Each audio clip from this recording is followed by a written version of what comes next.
Hi students, I am Upasana. Welcome to Win Study. तो students, आज हम डिस्कस करने जा रहे हैं एक्सरसाइज 8.2 का क्वेश्चन नंबर 3। तो स्टूडेंट्स करते हैं। आपको क्वेश्चन नंबर 3 में क्या बोला है? बोलता है if tan a plus b is equal to √3 and tan a minus b is equal to 1 upon √3, 0 degree less than a plus b less than equal to 90 degree, a greater than b, find a and b। क्या बोलने की कोशिश कर रहा है ये? आपको ए और बी की वैल्यू फाइंड आउट करनी है और उसमें से जो एक है वो आपका ग्रेटर देन होना चाहिए किससे? बी से। तो सिंपल सा क्वेश्चन है स्टूडेंट्स, देखो कैसे करेंगे। अब देखो आपकी फर्स्ट इक्वेशन देखो क्या है, tan a plus B is equal to √3। अब इस इक्वेशन को कैसे सॉल्व कर सकते हैं हम? दिमाग लगाइए कैसे कर सकते हैं? क्या √3 है? क्या tan 60 की वैल्यू √3 होती है? तो क्या मैं √3 की जगह tan 60 लिख सकती हूँ? tan a plus B is equal to, ठीक है बच्चे, यहां पे मैं tan 60 लिख सकती हूँ, तो मैंने लिख लिया। इस tan से ये tan कैंसल आउट हो गया, तो आपके पास क्या बचा? a plus B is equal to 60 degree. ये आप मान लोगे अपनी फर्स्ट इक्वेशन। अब अपनी सेकेंड इक्वेशन देखिए। सेकेंड इक्वेशन में आपको क्या बोलता है? tan a minus B is equal to 1 upon √3। अब मुझे बताइए, जो आपका 1 अपॉन √3 है वो किसकी वैल्यू है? 1 अपॉन √3 देखिए कहां पे आ रहा है। tan 30 की वैल्यू कितनी होती है? 1 अपॉन √3। यानी कि जहां पे 1 अपॉन √3 है वहां पे आप tan 30 लिख सकते हो। तो मैंने यहां पे लिख दिया tan 30। इस tan से ये tan कैंसल आउट हो गया, बचा क्या? a minus B is equal to 30 degree. और ये आपकी क्या बन गई? Second equation. अब आप क्या करेंगे? इन दोनों इक्वेशन को क्या कर लोगे? ऐड कर लोगे। तो ऐड इक्वेशन 1 एंड 2। अब देखो जो आपको फर्स्ट दी है ये क्या है? a plus B is equal to कितना? 60 डिग्री। दूसरी इक्वेशन कितनी दी है? a minus B is equal to 30 degree. एक प्लस का भी एक माइनस का ये कैंसल आउट हो गया। a और a कितने हो गए? 2a। और 60 प्लस 30 कितने हो गए बच्चे? 90 degree. 2a is equal to कितना हो गया? 90 डिग्री। मैं ये रेज कर रही हूं।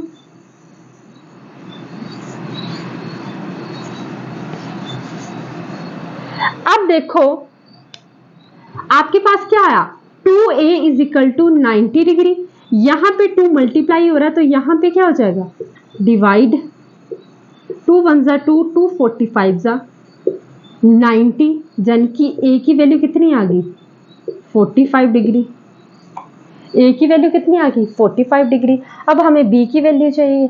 आप दोनों में से किसी में पुट कर सकते हो। मैं फर्स्ट इक्वेशन में पुट कर रही हूँ a की वैल्यू। आपकी फर्स्ट इक्वेशन क्या थी? a plus B is equal to 60 degree. तो a में आप क्या पुट करेंगे? 45 degree plus b is equal to 60 degree. b is equal to 60 degree. यहाँ पे जो आपका 45 है यहाँ आके किसका हो जाएगा? माइनस का।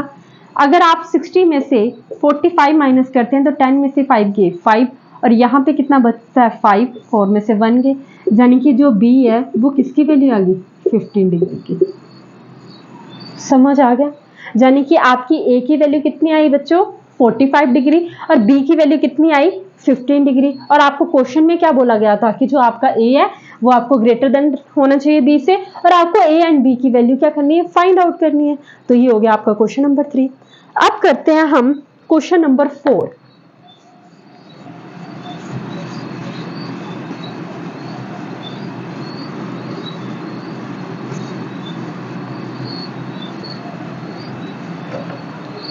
क्वेश्चन नंबर 4 करते हैं।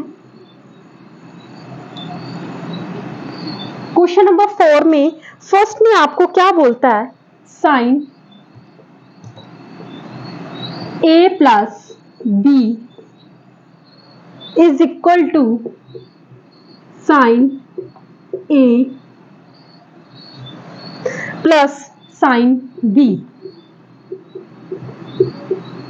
क्या बोल रहा है ये?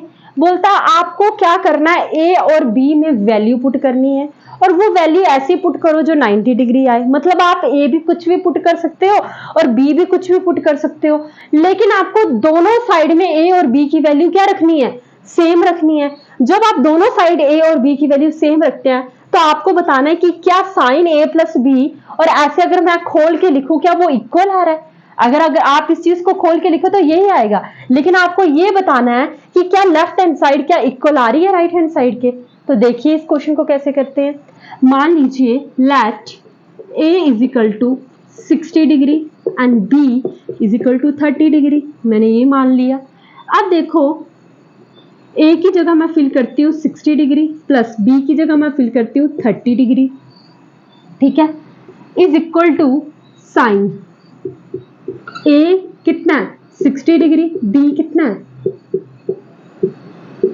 30 डिग्री, ठीक है।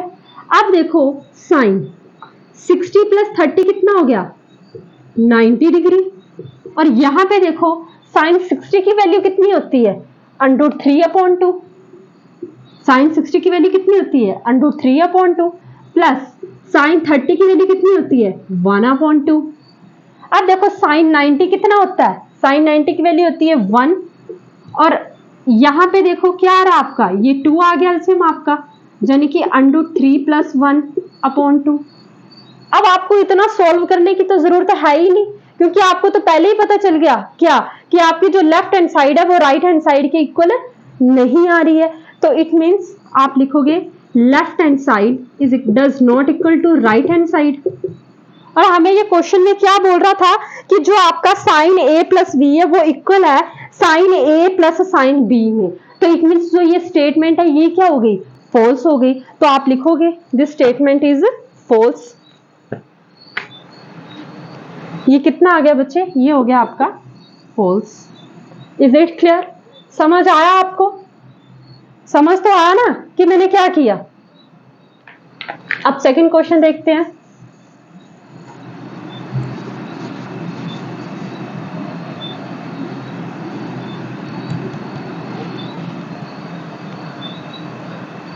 क्या बोलता है सेकंड में, बोलता है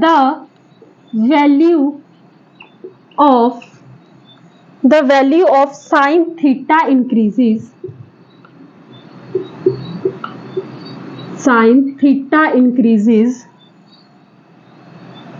as theta increases। क्या बोलने की कोशिश कर रहा है ये, बोलता जैसे जैसे साइन थीटा की जो वैल्यू है वो बढ़ती जाती है वैसे वैसे इसके साइन भी बढ़ता जाता है, यानी कि the value of sine theta increases, मतलब जैसे जैसे थीटा की वैल्यू बढ़ती जाएगी वैसे वैसे आपकी क्या साइन थीटा की वैल्यू भी बढ़ती जाएगी। क्या बोलने की कोशिश कर रहा है, देखो साइन 0 होता है तो क्या हो रहा है 0, साइन 30 1/2, यानी कि एंगल जैसे जैसे बढ़ रहा है वैसे वैसे साइन की वैल्यू भी तो बढ़ रही है।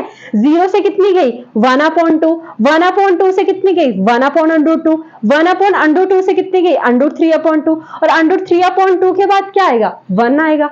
देखो अगर आपने नंबर लाइन भी पढ़ी हो तो कैसे आता था 0 1/2 3 जो भी, तो ये 1, यानी कि ये क्या हो रही है इंक्रीज ही तो हो रही है। तो इट मींस ये स्टेटमेंट क्या होगी ट्रू होगी। तो इसका आंसर भी क्या आ गया ट्रू। जैसे जैसे क्या हो रहा है आपका एंगल बढ़ रहा है वैसे वैसे आपकी साइन की वैल्यू भी क्या हो रही है बढ़ रही है, ठीक है।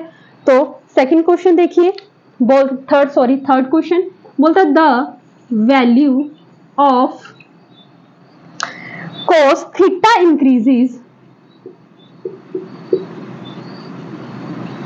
the value of cos theta increases as theta increases। अब बोलता है जैसे जैसे cos में देखो, बोलता है जैसे जैसे एंगल बढ़ रहा है वैसे वैसे cos की वैल्यू भी बढ़ रही है। तो ऐसा तो नहीं है, क्यों, पहले 1 है फिर √3/2 है फिर 1/√2 है 1/2 है फिर एंड में तो 0 चलेगी। इट मींस ये तो कम हो रही है, ऐसा तो कुछ नहीं हो रहा। इट मींस ये क्या आ गया फॉल्स। इसीलिए मैंने पहले से वैल्यूज आपको रखी है कि साइन 0, और आपको पता है साइन का इनवर्स तो कोस हो रहा था, साइन की बढ़ रही थी तो कोस की क्या हो रही घटी तो रही थी, तो ये भी फॉल्स हो गया।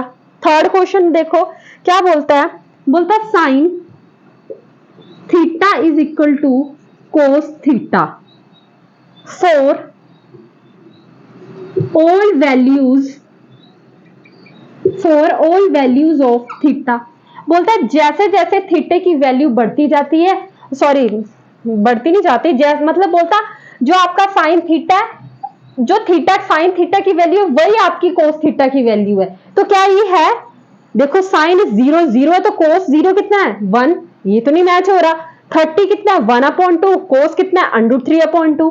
अब देखो 45 साइन 45 कितना है 1/√2, ये कितना है। अब अगर आप देखो तो ये सिर्फ साइन 45 में ही सेम रह रही है, बाकी तो किसी में नहीं रह रही। लेकिन आपको क्वेश्चन में क्या बोला है, for all values of theta, मतलब थीटा की जितनी भी वैल्यूज है साइन और कोस की वो ऑलवेज सेम रहती है। तो ऐसा तो नहीं है सिर्फ 45 में है, तो ये भी आंसर क्या आ गया आपका false.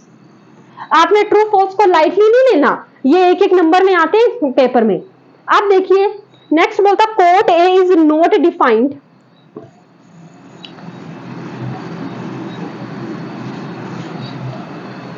Cot A is not defined,